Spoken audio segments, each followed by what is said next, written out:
Donc c'est une maladie virale, aiguë, sévère, systémique, qui associe une fièvre avec un syndrome hémorragique diffus. Et donc je sais que dans un premier temps, le diagnostic est un peu difficile à porter, mais comme nous sommes des cliniciens, il faudrait que, évidemment, parce que les premiers cas, c'est à nous de les détecter.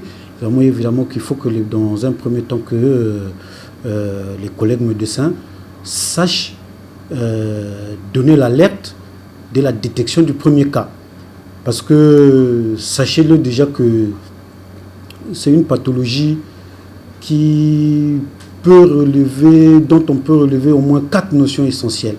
C'est une maladie à déclaration obligatoire, c'est-à-dire que dès que le médecin constate qu'il y a un malade qui a la fièvre avec qui saigne de partout, il doit être en mesure de déclarer ça aux autorités sanitaires compétentes pour qu'on prenne déjà des mesures.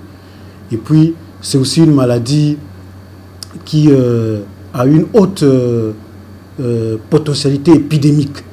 Et donc, avec beaucoup plus d'atteinte des soignants, c'est pour ça qu'on appelle ça une infection nosocomiale. Cette potentialité est très très élevée. Et puis, une troisième notion, c'est une maladie qui est très sévère, qui tue beaucoup. Et une quatrième notion aussi, on peut parler. Actuellement, il y a quand même le vaccin.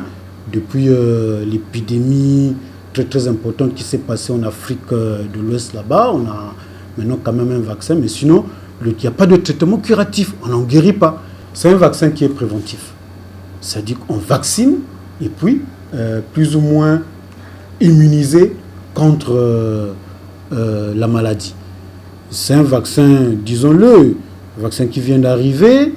Bon, on ne connaît pas le taux de protection, mais je pense que le taux de protection doit être assez élevé pour qu'on puisse mettre ça en valeur. C'est une pathologie qui est très très grave, mais on ne va pas s'alarmer. Pour l'instant, on est déjà sensibilisé qu'il y a une pathologie qui sévit à nos frontières et pour le personnel médical, en tout cas, qui est le personnel médical qui est le plus concerné, on va encore lancer les séances de sensibilisation pour que, dès que le premier cas est détecté, qu'on puisse prendre des mesures au niveau de la population qui, je pense bien, sera très bien protégée parce que nous y veillons.